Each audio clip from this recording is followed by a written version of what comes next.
Rajkot municipal corporation દ્વારા 7 ઝોનમાં ડિમોલિશનની process જ્યારે થવાની હતી તો એના અગાઉથી જ દરેક ડિપાર્ટમેન્ટનું કોઓર્ડિનેશન થઈ ચૂક્યું હતું. માનનીય પોલીસ કમિશનર શ્રી બ્રજેશ ઝા સરની નિગરાની હેઠળ આ જે ભક્તિનગર પોલીસ સ્ટેશનનો આ વિસ્તાર છે અને ઘણા લાંબા સમય સુધી આજી નદીના જે સરે વાત કરીએ એમ કે પૂરનો તો પ્રશ્ન હતો જ હતો, પણ લો એન્ડ ઓર્ડરનો પ્રશ્ન અને અમારો રિસ્પોન્સ ટાઈમ જે સાંકડી નાની ગલીઓમાંથી કોઈને મદદ પણ જરૂર હોય તો એ પહોંચાડવામાં પ્રશ્ન રહેતો હતો. તો આની અંદર સૌથી પહેલાં તો લોક દરબાર, શાંતિ સમિતિ, મહોલ્લા સમિતિ અને જે રીતે વાત કરી કે બિલકુલ સંઘર્ષ વગરનું ડિમોલિશન કરવા માટે ઘરે ઘરે જ્યારે રાજકોટ મ્યુનિસિપલ કોર્પોરેશન, મેડિકલ અને ફાયરની ટીમો જતી, સાથે સાથે PGVCLની ટીમો પણ પોતાની કાર્યવાહી માટે જતી, કે લાઇટ કનેક્શન કે નળ કનેક્શન કાપવા જતી, તો પોલીસની ટીમ પણ સાથે રહેતી.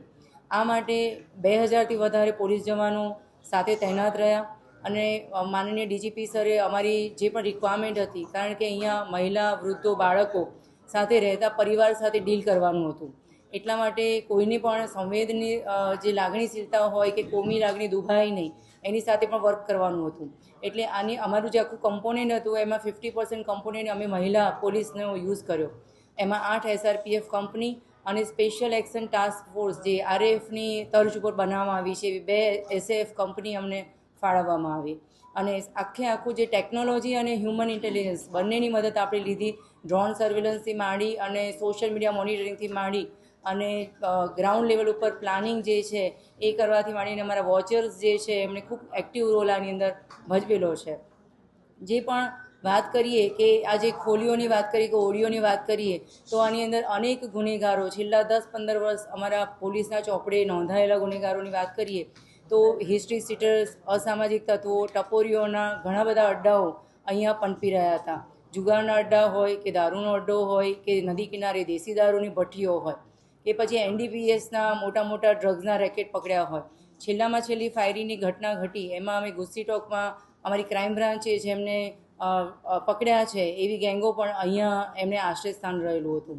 આ સિવાય પણ આપણે વાત કરીએ તો શરીર સંબંધી ગુનાઓ અને મિલકત સંબંધી ગુનાઓમાં પણ મોર દેન 200 જે હિસ્ટ્રી સીટર્સ જે છે એ એનું અહીંયા આશ્રય સ્થાન હતું. આ જે ડિમોલિશન થયું છે એના માટે ચોક્કસ એવું કહી શકાય કે આ લોકો નાની નાની ઓડિયો બનાવી અને એને ભાડે ચડાવી અને એની જે ઇન્કમ છે, જે આર્થિક લાભ મેળવી અને એને અસામાજિક પ્રવૃત્તિઓ ચલાવવામાં જે કરતા હતા એ જે નેક્સસ છે એ આખું તૂટ્યું છે.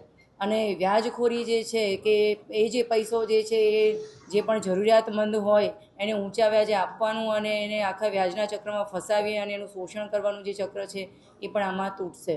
આખી સમગ્ર પ્રક્રિયા જે છે એની અંદર અમારી સ્પેશિયલ જે ટીમો હતી, એ ક્વિક રિસ્પોન્સ ટીમ હોય કે પછી અમારું સ્પેશિયલ ઓપરેશન ગ્રુપ હોય કે અમારી ક્રાઇમની ટીમો હોય, એમણે ખભા મળાવીને કામ કર્યું છે. અને સૌથી બેસ્ટ પાર્ટ આનો અહીંયા એ રહ્યો છે કે 14 જેટલા ધાર્મિક સંસ્થાનો પણ હતા અને અત્યારે આપણે જાણીએ છીએ એમ પવિત્ર રમઝાન મહિનો પણ ચાલી રહ્યો છે, એટલે આખા અહીંયા મિશ્ર વસ્તી છે. આખું વસ્તીનું જે સેન્સસ જે છે એ ધાર્મિક રીતે, પ્રાદેશિક રીતે અને અહીંયા પરપ્રાંતીય પણ ઘણા બધા રહી રહ્યા છે. એટલે બધા જ પ્રકારની મિશ્ર વસ્તીની સાથે કોઈને પણ તકલીફ ના પડે એ રીતે વર્ક કરવામાં આવ્યું. અને જ્યાં ધાર્મિક સંસ્થાન હતા એમાં પણ લાગણી દુભાઈની રીતે જે તે શાસ્ત્રોક્ત વિધિથી એનું ઉત્થાપન કરી અને પુનઃસ્થાપન થાય એવી રીતે સુવ્યવસ્થાનું આયોજન થયું. આ સારું માનનીય પોલીસ કમિશનરશ્રીની નેજા હેઠળ ફ્રિકવન્ટલી ફ્લેગ માર્ચનું આયોજન, રૂબરૂ જે પણ પબ્લિક લીડર છે એની સાથે સંવાદ સાધવાનું, જે મહિલા, બાળકો અને વૃદ્ધો છે એમને તકલીફ ના પડે.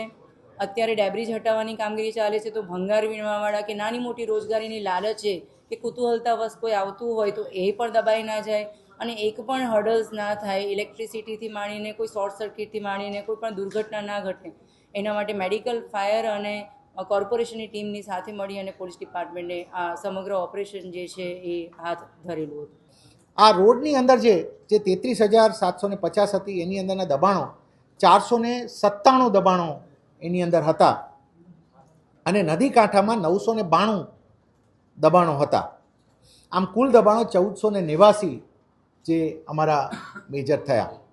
આ તમામને અમે હટાવીને જે જમીન ક્લિયર કરી છે એની હાલની એપ્રોક્સિમેટ સાવ અંદાજ લગાવીને માર્કેટ વેલ્યુ કાઢીએ તો પણ 350 કરોડથી વધારે કિંમતની આ જમીન થાય છે. આમાં 24 કલાક ચાલેલું અમારું ઓપરેશન, એની અંદર અમારે 1512 મહાનગરપાલિકાનો મેનપાવર એની અંદર લાગ્યો. એમાં ઓફિસર્સથી લઈ અને મજૂર સુધીના લોકોની થઈ જાય છે કમ્પેરિઝન. અમારી મશીનરી 261 લાગી, જેમાં જેસીબીથી લઈને ટ્રેક્ટર સુધી આવી જાય છે. હું ફક્ત મેન આવર્સ ગણું, માનવ કલાકો આખા ઓપરેશનના, તો 33,264 માનવ કલાકો આની અંદર વપરાયા આખા ઓપરેશનમાં. આની અંદર કેમ દબાણ મુક્ત જે થયું છે એ ઇમ્પોર્ટન્ટ છે. તો જે વિસ્તાર અમે દબાણ મુક્ત કર્યો છે, જે સેક્ટર 1, 2 અને 3, જે પહેલાં અમારા 3 સેક્ટર આવે છે, જો આપ જસ્ટ ગૂગલના મેપથી પણ રાજકોટનો એ મેપ એ જોશો તો ખોખરદરી નદી અને આજીની નદી ત્યાં આવીને ભળે છે. એટલે જ્યારે પણ વરસાદ આવે એટલે આજીનું પાણી સીધું એ દિશા તરફ આવે અને આજીનો પટ છે આખો. છેલ્લા ઘણા વર્ષોથી આપ જુઓ છો કે દર વર્ષે ત્યાં પૂર આવે અને રેસ્ક્યુ કરવાની સ્થિતિ થાય છે. હું ફક્ત 2024નો આપને આંકડું આપું તો 2024માં 1378થી વધારે લોકોને સ્થળાંતર કરવા પડ્યા હતા ત્યાંથી, 1378 લોકો, અને 370 લોકો તો રેસ્ક્યુ કરવા પડ્યા હતા ત્યાંથી. અને હું આની ગ્રેવિટી એ જણાવું કે જે એમને 370 લોકોને રેસ્ક્યુ કરવા ગયા એ ઓફિસર્સને પણ એનડીઆરએફની ટીમે ત્યાંથી 24માં રેસ્ક્યુ કરવા પડ્યા હતા. ઓફિસરો પણ તે છોડવા જે એમને રેસ્ક્યુ કરવા ગયા ટીમ ફસાઈ ગઈ હતી. એટલે આ પાણીથી ભરાતો લોકોના જીવને જોખમ સમૂહ જે હતું એ વિસ્તાર અમારો ત્યાંથી દૂર થયો છે. જ્યાં સુધી રોડની વાત છે તો એમ્બ્યુલન્સ, ફાયર કે પોલીસના વ્હીકલ પણ ના જઈ શકે એટલું નાનું, સાંકડું અને ગીચ જે હતું સ્ટ્રક્ચર, એની વચ્ચેના આ વિસ્તારમાંથી આ હવે 15 મીટરનો વાઇડ ટીપી રોડ પણ જે ખુલ્લો થયો છે. અને એનું પણ અત્યારે જે મલબો હટાવવાનું કામ ચાલે છે, જેવું પતશે એટલે પાછળ રોડનું કામ મહાનગરપાલિકા દ્વારા શરૂ થનાર છે આની પાછળ. એટલે હવે જંગલેશ્વરમાં 2 વસ્તુઓ અમે આ દબાણથી અમને એવું લાગે છે કે 2 વસ્તુઓ એવી થઈ છે. એક, નદીના જે દર વખતે પૂરથી આપણને ડર રહેતો હતો, લોકોના જાનમાલનો ડર રહેતો હતો, એનાથી હવે આપણે પૂરની બાબતમાં મુક્ત થયા છે. અને બીજું કે આ રોડ બનવાથી એમ્બ્યુલન્સીસ, ફાયર અને પોલીસના વ્હીકલ માટે પણ આ વિસ્તાર આખો ખુલ્લો થયો છે. આ થતાં કોઈ નાની મોટી આરોગ્યની ઇમરજન્સી, ફાયર ઇમરજન્સી અને કોઈ લો એન્ડ ઓર્ડરના ઇસ્યુ સમયે પણ એવું નહીં બને કે જંગલેશ્વરની અંદર નથી જઈ શકાતું, હવે જઈ શકાશે. એટલે એ પણ થાય છે.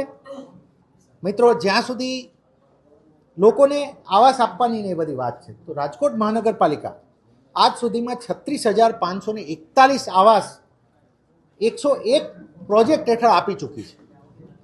અને આ વિસ્તાર જે છે એની અંદર 873 આવાસો આજ સુધી અપાઈ ચૂક્યા છે.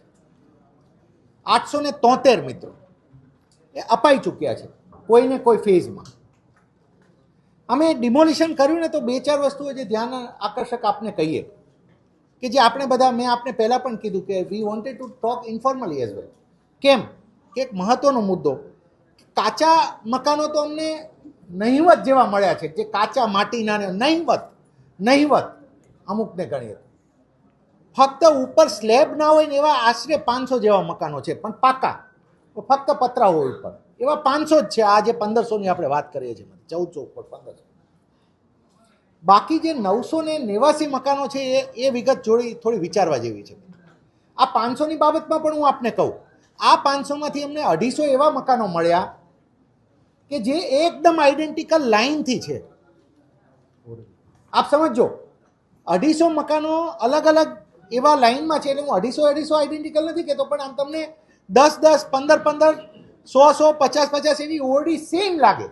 સેમ વિન્ડો હોય, સેમ દરવાજા હોય, સેમ અંદરનો કલર હોય. તમે કહો મિત્રો કે શું 100-200 લોકો ભેગા થઈને આઈડેન્ટિકલ 100-100 ઓરડીઓ બનાવશે કે આ કોઈ બનાવીને ભાડે આપ્યું? આ પણ એટલે 500 પહેલાંની જે વાત કરી એમાંથી 250 તો આઈડેન્ટિકલ ઓરડીઓ. કોઈ આવ્યા અને એકલા એને દબાણમાં મકાન બનાવ્યું એવું નહીં.